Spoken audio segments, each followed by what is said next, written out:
For context, I should mention that I was only 28 when this happened. I had recently been diagnosed with multiple sclerosis, and the doctors were still trying to figure out the right medication cocktail for me. The side effects were brutal, making every work day a challenge. But bills don't pay themselves, so there I was, pulling double shifts at the gas station. That one day had been especially rough. I've been standing for over 10 hours. My legs felt like they were made of lead, and the fluorescent lights were giving me a splitting headache. The only silver lining was that I was training this new coworker who was picking things up incredibly fast. She was one of those rare people who just got it. We were in the middle of showing her how to handle prepaid transactions when this skinny guy walked in. He looked harmless enough, probably in his late 30s, wearing a worn-out business casual outfit that had seen better days. My new coworker greeted him with the usual customer service inquiry. The skinny man responded that he would be filling up but wasn't sure of the exact amount.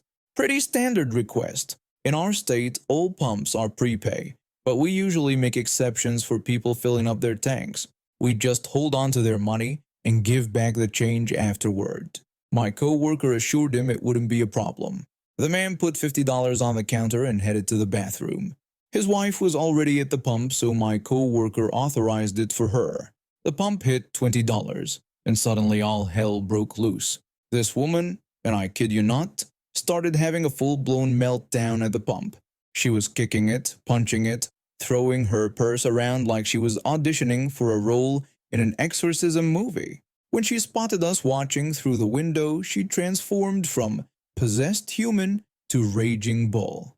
She came charging into the store, face red as a tomato. She immediately started screaming at my coworker, demanding to know why we hadn't turned off the pump. When my coworker explained that her husband had said he was filling up, the woman exploded, calling my coworker a stupid cow and insisting her husband had only asked for $5 worth of gas. I felt my blood pressure rising. Between my MS symptoms and this woman's attitude, I was done playing nice. I contradicted her version of events and asked her husband to confirm. He backed us up, stating that he had indeed asked to fill up the tank. This sent her into an even bigger frenzy. She started jumping up and down, screaming about how we were stealing from her children, how we were ruining their lives. Then she did something that crossed every line. She lunged across the counter, trying to grab my coworker. The skinny man just stood there, mouth hanging open like he was watching some bizarre street performance. I'd had enough. I shouted for silence, and the store went dead quiet. When I demanded to know what she thought she was doing, she threatened to beat up both me and my coworker. That's when something in me snapped. Maybe it was the MS, maybe it was the double shift, or maybe I just decided life was too short for this nonsense. I smiled, turned to my coworker, and started taking off my name tag. I told her my login information and instructed her to call the police after logging me out. The woman asked what I was doing, and I explained that since she wanted to fight, I was logging out to accommodate her request. My coworker was already dialing 911. I invited the woman to step outside so we could settle this quickly. She started stammering, suddenly less confident. When she protested that I couldn't do this, I assured her that I absolutely could. I started walking toward her, and finally her husband snapped out of his trance. He tried to intervene, saying he would handle the situation, but I insisted that I don't take threats lightly. Right then, a police officer walked in. He took one look at me and sighed, asking who had riled me up. The woman immediately claimed that I had threatened her, but her husband quickly contradicted her, pointing out that she had started the whole thing. The officer reviewed the security footage, and that's when things got interesting. Not only did they arrest her for attempting to assault my coworker, but they also found meth in her purse. Her husband looked like someone had just punched him in the gut. The skinny man paid for the gas and bought us both drinks, apologizing profusely. A few months later, he came back to the store and told us the rest of the story. Turns out he had cancer and had no idea his wife was using drugs. He had filed for divorce and gotten custody of their kids. I moved away shortly after that, but last I heard, he was finishing his final round of chemo. Sometimes I wonder if he made it. But one thing's for sure, I bet he never lets anyone else pump his gas anymore.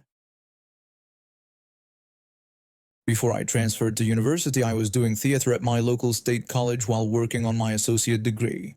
Our theater director was amazing. Strict during rehearsals, but super sweet otherwise. When COVID hit, I had to pause my studies and move back home. I ended up getting a job on campus, and my mom started taking classes there too. She got involved with a theater program since our college allowed alumni and community members to participate in productions. My mom landed a main role in one of the plays, so I volunteered to help with costumes.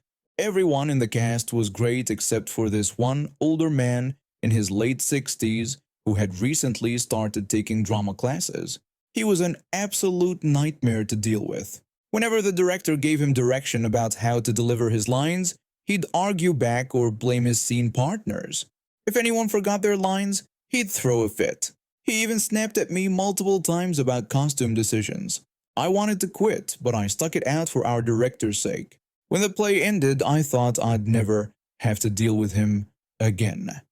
A few months later, after finishing my degree, my mom was still active in theater and doing costumes for a new play. The Nightmare Man had somehow become the assistant director because apparently no one else wanted the role. My mom would come home with horror stories about him yelling at actors behind the director's back and arguing about everything from blocking to line delivery. Then disaster struck. The lead actress stopped showing up to rehearsals. With less than a week until opening night, our director handed me the script and begged me to take over. I had done several shows with her before, so I agreed. That's when I got to experience his behavior firsthand. During our rushed rehearsals, he constantly interrupted to demonstrate how his way was better. During dress rehearsal, he screamed at us backstage about props we wouldn't even use until Act 2, until the director had to stop everything to tell him to be quiet. Later, when I was following the director's instructions about costume placement, he yelled at me and told my mom I was disrespectful. The night of the show, we had two performances. Between shows, I was in the women's dressing room with my mom doing hair touch-ups when he burst in. He started screaming at us, demanding to know why we weren't on stage yet. He wasn't even supposed to be in the women's dressing room. He should have just called from outside to let us know we had 5 minutes until places. I rushed to get my costume sorted while the other actresses yelled for him to get out.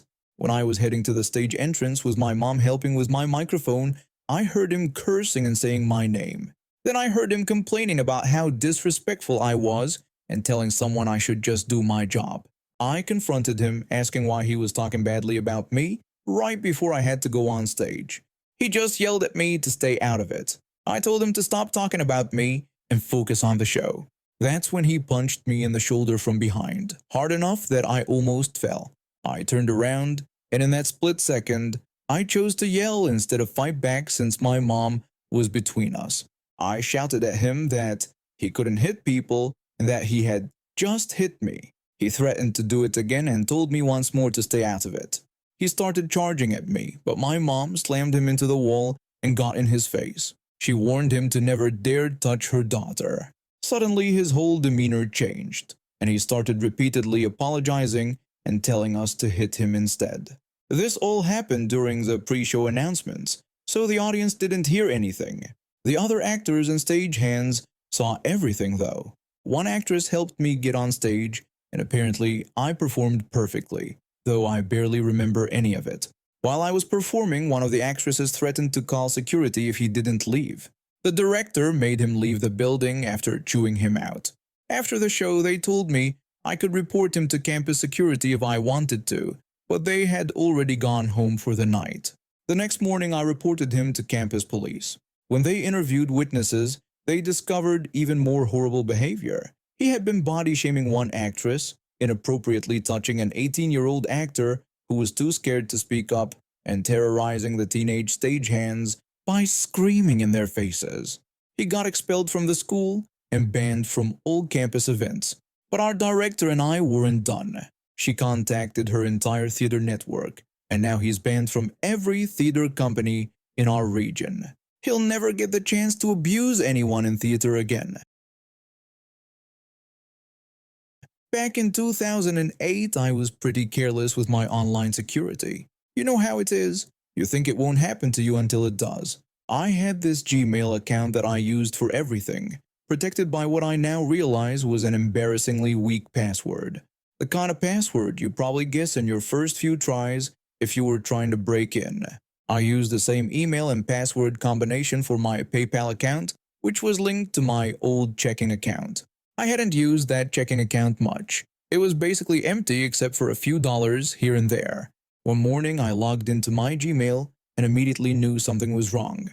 The interface looked different, and there were emails I didn't recognize in my sent folder. My stomach dropped as I realized I'd been hacked.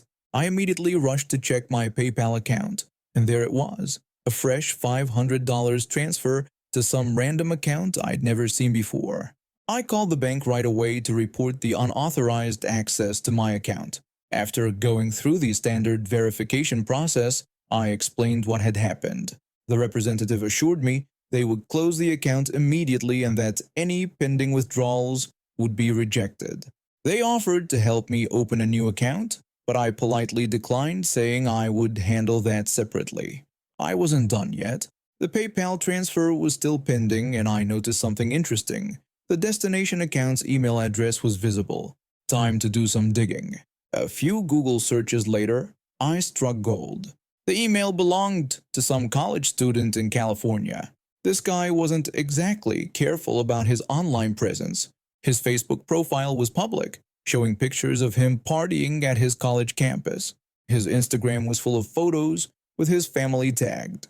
He even had his college listed right there on his LinkedIn profile. I decided to send him a message through one of his social media accounts. I laid out the situation plainly, telling him I knew about his hack and the attempted theft of $500. I gave him two options: either send the money back immediately, or I would file a police report, inform his parents about his criminal activities, and report him to his college. What he didn't know was that the original $500 transfer would fail anyway because I'd already closed my bank account. But he didn't need to know that part. At first, he tried playing dumb, asking what I was talking about.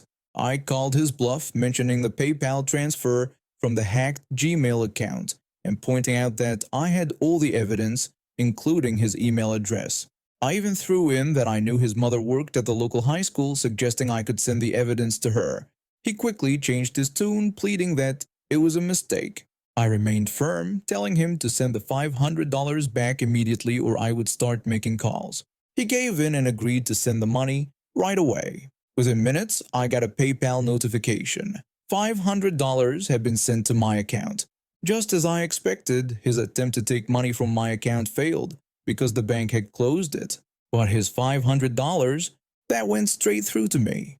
After I had the money safely in my account, I gathered all the evidence, the unauthorized access, the transfer attempts, everything except our conversation, and sent it all to his parents and his college's administration. I made sure to include screenshots showing the connection between his email and the hacking attempt. A few days later, he sent me a furious message accusing me of breaking my promise. He claimed I had ruined everything by reporting him after he returned the money. I pointed out that I had never actually promised anything. I had said he could either return the money or I would report him, not that I wouldn't report him if he did return it. I suggested he think twice before hacking people's accounts in the future. He couldn't exactly go to the police and say, "Hey, I tried to steal $500 from someone, but they tricked me into giving them $500 instead." He was stuck, and he knew it. I never heard from him again, but I did notice his social media accounts went private shortly after.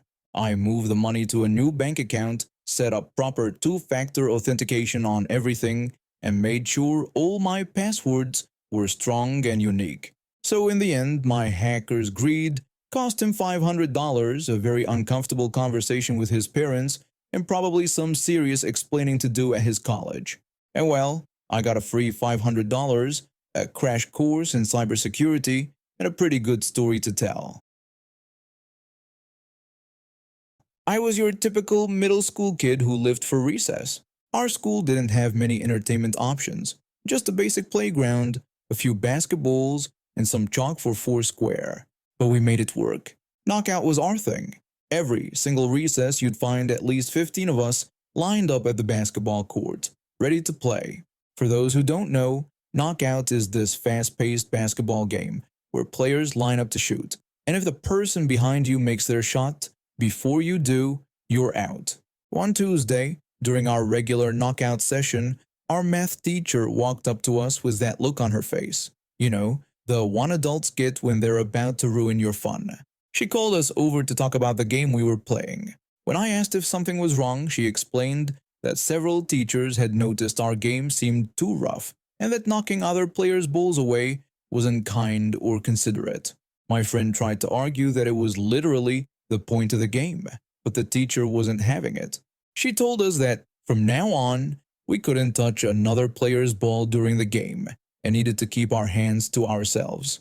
She then proceeded to give us a 15-minute lecture about sportsmanship and consideration for others, which ate into our precious recess time. We all stood there, nodding along, while secretly exchanging looks of shock. A few days later, we decided to ignore the new rule. I mean, come on, it's called knockout for a reason. We were back to playing the original way when the physical education teacher spotted us. She reminded us about the conversation we just had about the rules. When I tried to explain, she cut me off and issued a final warning. The next day, we played the original way again. Look, we weren't trying to be rebellious teenagers. The game just didn't make sense without the knockout part. This time, both teachers approached us, and the math teacher announced that knockout was completely banned from recess. We were devastated, but my friend, who always had the best ideas, came up with a brilliant solution. The next day, we were back on the court, playing what we called flinger. The assistant principal walked up to us, her face already red. She scolded us, saying she thought they had made it clear that knockout was banned.